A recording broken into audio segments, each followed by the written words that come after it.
예수님께서 부활하셨습니다. 예수님은 우리에게 영원한 생명을 주시고자 죽으시고 부활하셔서 모든 믿는 자들의 첫 열매가 되셨습니다. 오늘 우리는 그것을 축하하고 기념하며 부활하신 주님을 경배하기 위해 이 자리에 모였습니다.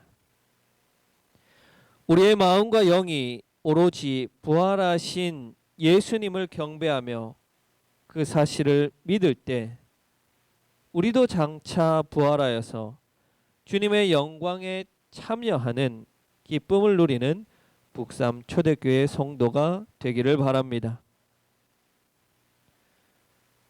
예수님께서는 부활하시고 승천하시기 전에 제자들에게 3번 나타났다고 요한은 증언합니다. 가장 먼저 무덤을 찾았던 막달라 마리아에게 나타나서 곧 예수님께서 승천하실 것이라는 것을 말씀하셨습니다. 두 번째로는 두려워서 모여 있는 제자들에게 나타나셔서 후 하고 성령을 불어넣어 주셨습니다. 세 번째는 갈릴리에서 고기를 잡던 어부 7명 제자들에게 나타나셨습니다.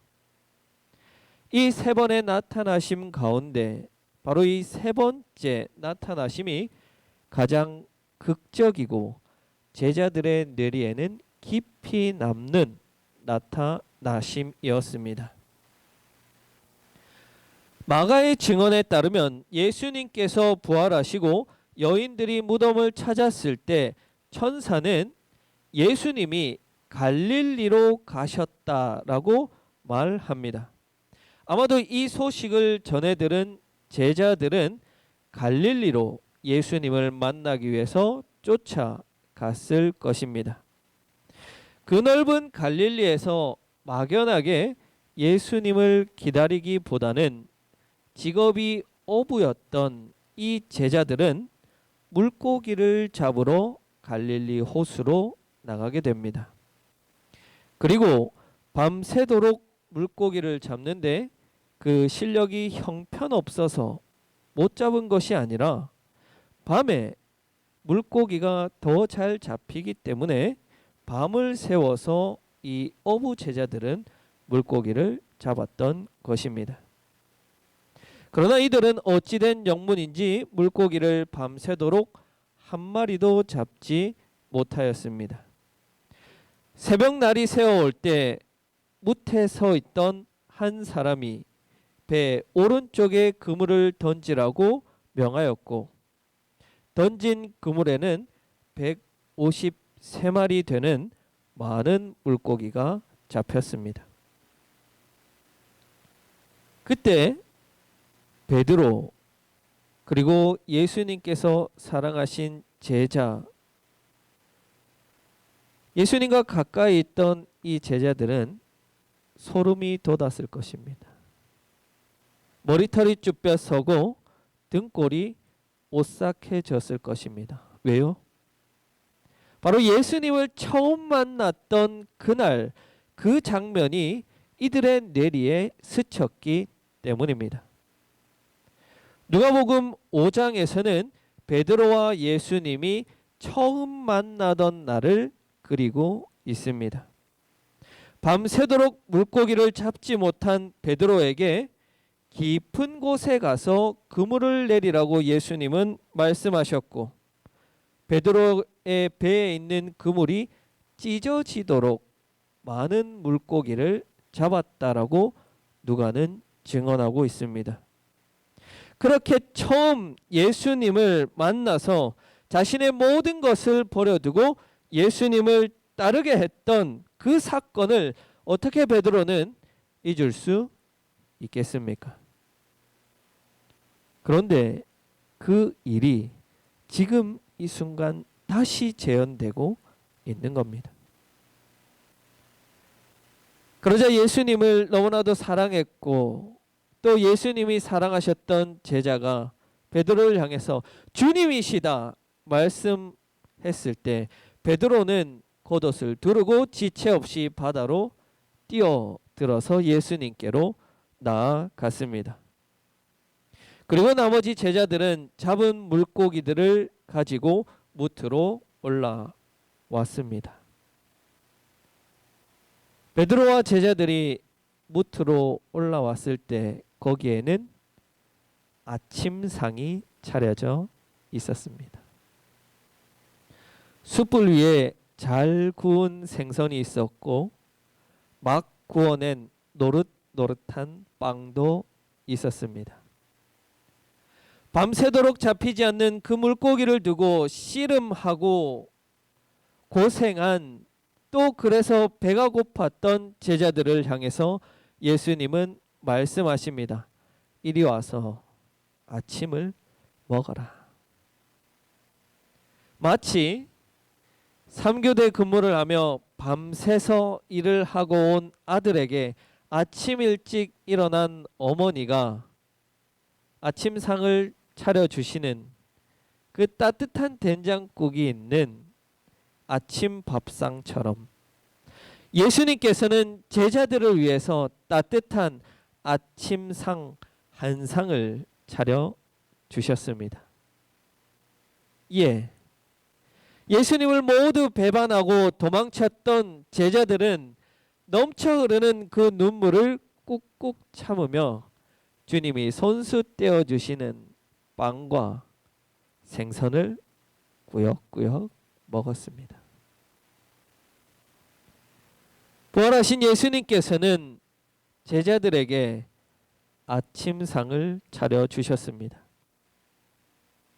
이 밥상은 수고하고 지친 제자들을 독려하는 밥상이며 예수님께서 당부하신 사명을 감당해야만 하는 그 제자들, 그 아들과 같은 이들을 향해서 차려주시는 어머니의 밥상이었으며, 비록 자신을 배신하고 모른다 하고 모두 다 떠났지만 그것을 용서하시고 그들과의 관계가 회복되는 화해의 밥상이었습니다.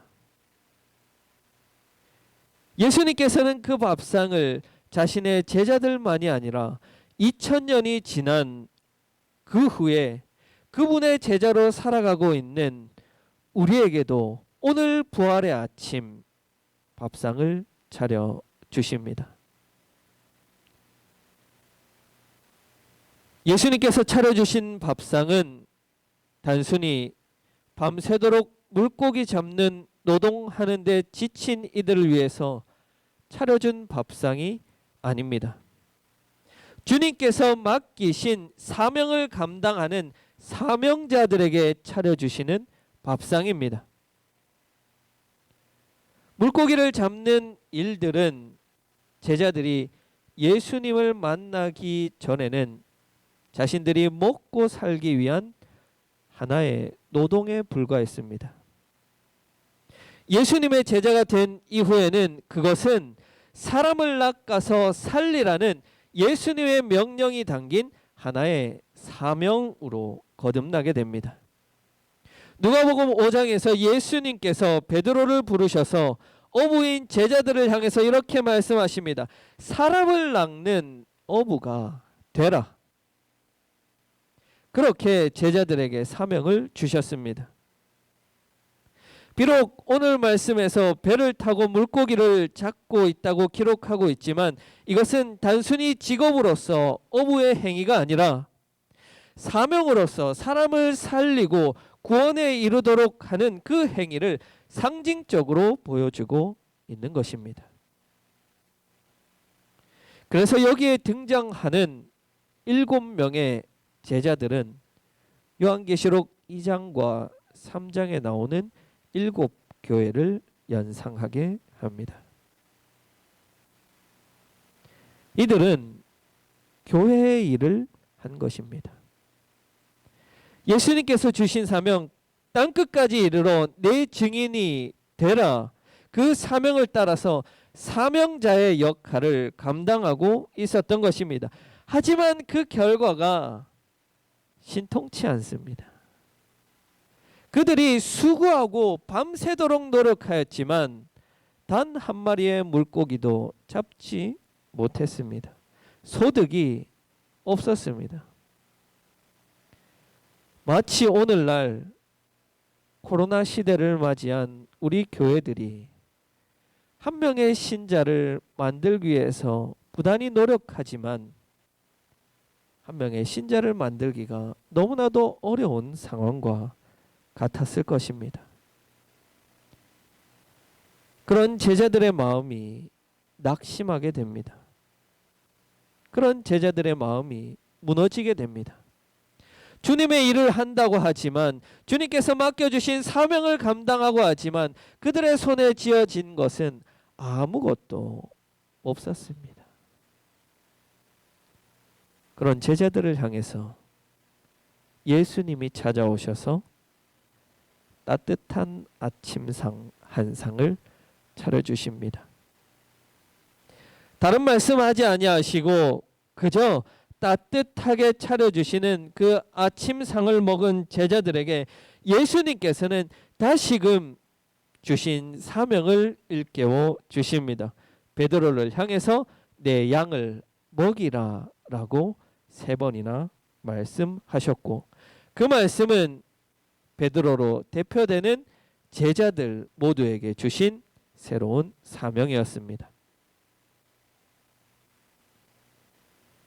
오늘 여기 부활하신 예수님께서 우리 사명자들에게 자신의 몸을 나누어 주시는 따뜻한 생명의 밥상을 차려 주셨습니다. 이 밥상은 주님의 일을 하는 모든 이들에게 새 힘을 불어 넣어 주시는 생명의 밥상입니다. 우리에게 주신 사명을 쫓아 우리는 지난 1년 동안 각자의 자리에서 수고하고 노력했지만 우리 손에 쥐어진 물고기는 한 마리도 없습니다. 제 마음도 때때로 낙심되는데 여러분의 마음은 오죽하겠습니까? 이런 우리에게 부활하신 주님께서 찾아오셔서 아침상을 차려주십니다. 비록 우리 그렇게 열심히 하지도 않았고 모든 것이 부족한 것 천지인 우리를 질책하지 않으시고 그저 먹고 기운내서 다시금 사명을 위해서 열심히 하라고 용기 불어 넣어주시는 그 생명의 밥상을 우리는 맞이합니다. 여러분 마음껏 드십시오. 그리고 우리 주님 주시는 새 힘 가지고 다시 우리에게 맡겨주신 이 사명을 감당하기 위해 열심히 달려갑시다. 부족하고 무능하며 심지어 배반자인 우리를 용서하시고 붙잡아 주시는 주님의 은혜에 부끄럽지 않은 사명자가 되기 위해 우리 다시 앞으로 나아가십시다.